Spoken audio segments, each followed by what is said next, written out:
نن سبا په پښتنه معاشره کې چې عجیبه شانې پرده راوتلې ده چې هغه پرده د اسلام په چوکاټ کې دننه نه ده.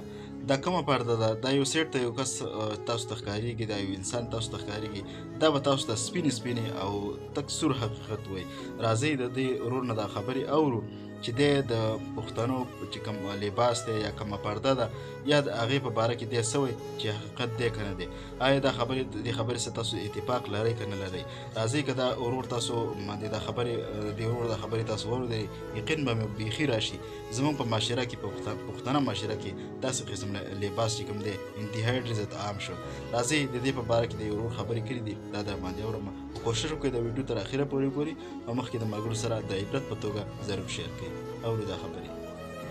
جینکو چې نن سبا کومه پرده شروع کړې ده چې زما غوندې انسان یاره نو 15 پېرې د ورځې د خپل ایمان الله سینځي. اورې زما وروره پیشني بوغرې به اچولي په دې ځای کې هغه تسمه غوندې اچولي د ځان د غنمو ګېډه جوړه کړي، په منځ کې به نرۍ یو لاندې باندې به پلنې. اورې دا د نارینه ایمان له ډغره نه ده، دا پرده ده.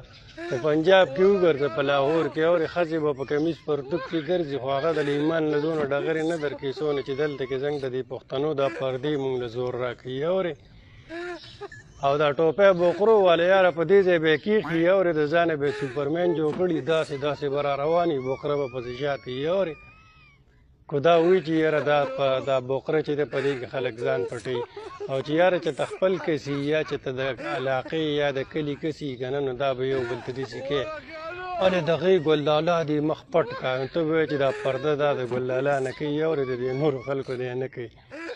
استاد جي ته مې وویل استاد جي ډېر خراب حالات دی، مې په دې کې خو زنګ د نظر حفاظت نه کېږي، دا موږ څه وکړو؟ نو ما ته ویې یاره وی نظر ښکته ساته که نه، په دې کې څه دي؟ ما ورته ویل استاد جي یو ورځ را سره کښېنه، اورې چې پخوا دې دغه عطرو والا سپرو والا ښځه دا کومې چې سپری مږي چې دا دې پخوا تېرې شي که نه، د سعودي والا سپری او د اوبیا والا سپری، او مې چې هغه دنه 20 ګزه مخکې لاړ شي او ستا په پوزه کې بیا هم دغه سپری تاویږي را تاویږي، نو مې زه به دې بیا ایمان ګورم چې ته ورته بیا ګورې او که ځان کنټرول کړې. دغه حال دی.